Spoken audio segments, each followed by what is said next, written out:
You ask Tiger to solve. This deals with linear equations with one unknown. The final result is x equals 12. Let's solve it step by step. Simplify the expression. Find the greatest common factor of the numerator and denominator. Factor out and cancel the greatest common factor. Swap sides.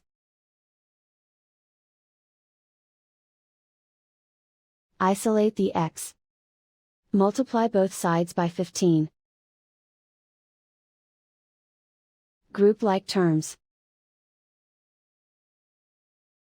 Multiply the coefficients. Simplify the fraction. Multiply the fractions. Simplify the arithmetic. And so the final result is x equals 12.